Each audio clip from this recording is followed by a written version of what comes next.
আচলতে মানুহক ভাল পোৱা আৰু মই যিটো দেখিছোঁ আমি এইটো মোৰ অনুৰোধ কিন্তু যে এইটো দাবী নহয় আপোনালোকৰ নিজৰ দাবী লগাই ৰাখিব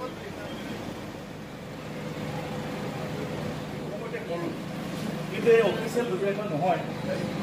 গতিকে মই ভাবোঁ আছে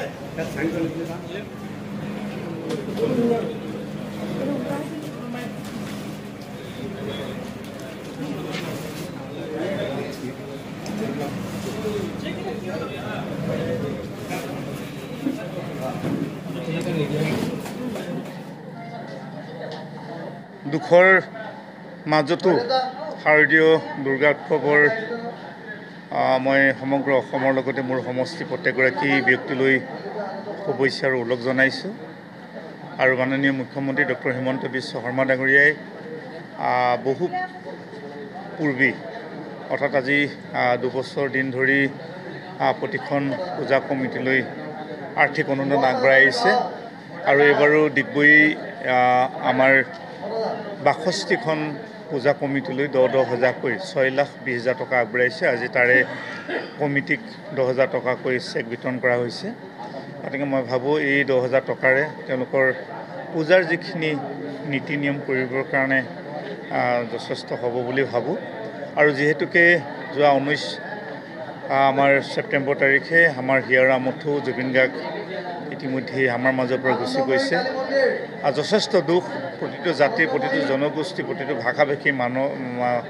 মনত আমি অত্যন্ত দুখ পাইছোঁ আৰু চবেই দুখ পাইছে সেইকাৰণে প্ৰায় সংখ্যক পূজা কমিটি আজি নিজে অৱগত কৰিছে ইয়াত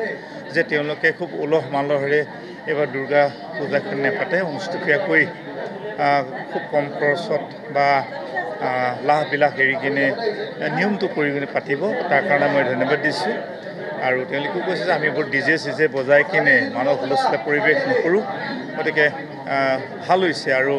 বিশেষকৈ জুবিন গাৰ্গক সন্মান জনাই তেওঁলোকে প্ৰতিখন পূজাস্থলীতে একোখন কৰি জুবিন গাৰ্গৰ তেওঁলোকে এখন ফলক লগাই কিনে তেওঁৰ গানেৰে আৰু তেওঁলোকক যাতে শ্ৰদ্ধাঞ্জলি দিব পাৰে প্ৰতিগৰাকী ব্যক্তি তাৰ ব্যৱস্থা কৰিছে তাৰ কাৰণে ধন্যবাদ দিছোঁ আৰু সাংবাদিক বন্ধুসকলকো ধন্যবাদ দিছোঁ যিহেতু আপোনালোকৰ প্ৰচেষ্টাতে ডিগবৈৰ প্ৰতিটো কামেই খুব সুন্দৰভাৱে সমাপন হৈছে আৰু বিশেষকৈ জুবিন গাৰ্গৰ নিধনৰ পাছত তেখেতৰ কৰ্মৰাজিৰ বিষয়ে আপোনালোকে যথেষ্ট প্ৰচাৰ কৰিছে বিশেষকৈ জীৱিতকালত নাজিৰ টিং তামুলী পৰ্যটন ক্ষেত্ৰখনত ইতিমধ্যেই হাজাৰ হাজাৰ লোক আহিছে আৰু জীৱিতকালত প্ৰথমটো প্ৰতিমূৰ্তি নিৰ্মাণ কৰিছোঁ আৰু এইখিনি আপোনালোকে আগতেও নিউজ কৰিছে এতিয়াও কৰিছে আৰু আশা ৰাখিছোঁ আৰু খুব কম সময়ৰ ভিতৰতে আমি আদ্যশ্ৰাদ্ধ তাত পতা হ'ব আৰু আপোনালোকৰ চেনেলৰ মাধ্যমে সকলো জুবিন প্ৰেমী যিসকল আহে নিশ্চয় আমি তাৰিখটো সিদ্ধান্ত নাই কৰা কম আহিব থেংক ইউ